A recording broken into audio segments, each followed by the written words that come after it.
Hello. Thank you for joining the California Office of the Small Business Advocate for our three-part video series, Policy Day with CalOSBA. I'm Terralyn Gray, Director of the Office of the Small Business Advocate. We are the part of the Governor's Office of Business and Economic Development that serves as the voice for California's 4.2 million small businesses. We've organized this series to help you anticipate new policies and programs passed by the California legislature during the 2021-22 regular session and taking effect this year. All the laws that we're going to refer to have already been signed by Governor Newsom and will influence the California business climate this year, 2023, and beyond. Most of them, but not all, will be administered by CalOSBA. The governor opted to sign each of these pieces of legislation because they are consistent with an aspect of his vision of a California for all and support one of his four top priorities for strengthening our small business sector: diversifying the innovation economy and preparing for a net zero future, increasing equity and economic mobility, continued recovery from COVID-19 and workplace protections, and finally, mitigating the effects of climate change on small agricultural businesses. Part 1 features a special guest, Senior Advisor to the Governor and Director of the Governor's Office of Business and Economic Development, Dee Dee Myers.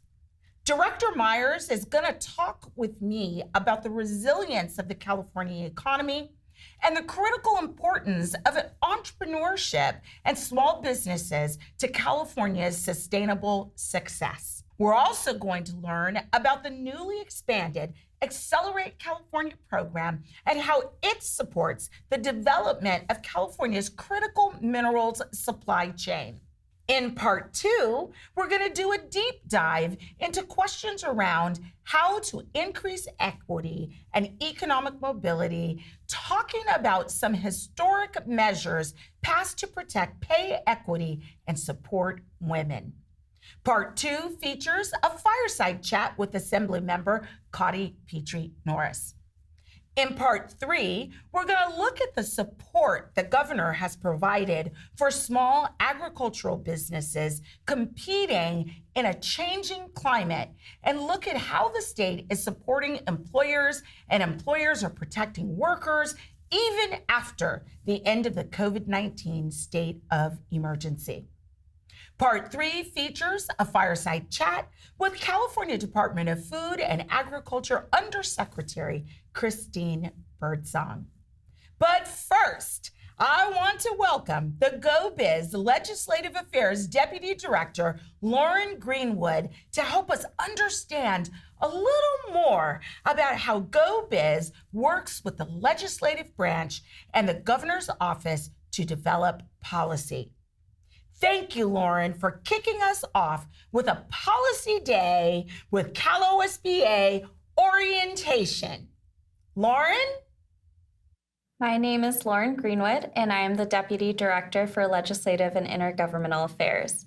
It is my distinct pleasure to welcome you to the Office of the Small Business Advocate Policy Day.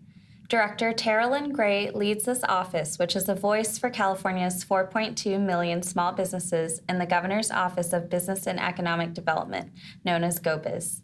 Under Director Gray's leadership, the California Office of the Small Business Advocate focuses on helping to bring about Governor Newsom's California for All vision through further development of the state's small business ecosystem and by ensuring that questions about equity and inclusion are the starting point for all of the state's small business programs. Director Gray organized this convening of incredible state leaders to share the governor's vision of a California for all, and will discuss recent legislation that impacts small businesses, such as how the state is supporting recovery from COVID-19, increasing equity and economic mobility, diversifying the innovation economy, and mitigating the effects of climate change for small businesses. I want to open this conversation by setting the background for where the Office of the Small Business Advocate and GO-Biz fit within government. We are part of the executive branch of government, and the California legislature, made up of the state Senate and state assembly, delegates authority to over 200 agencies to create regulations implementing state statutes that the legislature passes. As part of the executive branch, we work closely with our legislative partners to maintain access to essential services for small businesses and continue to address our climate needs.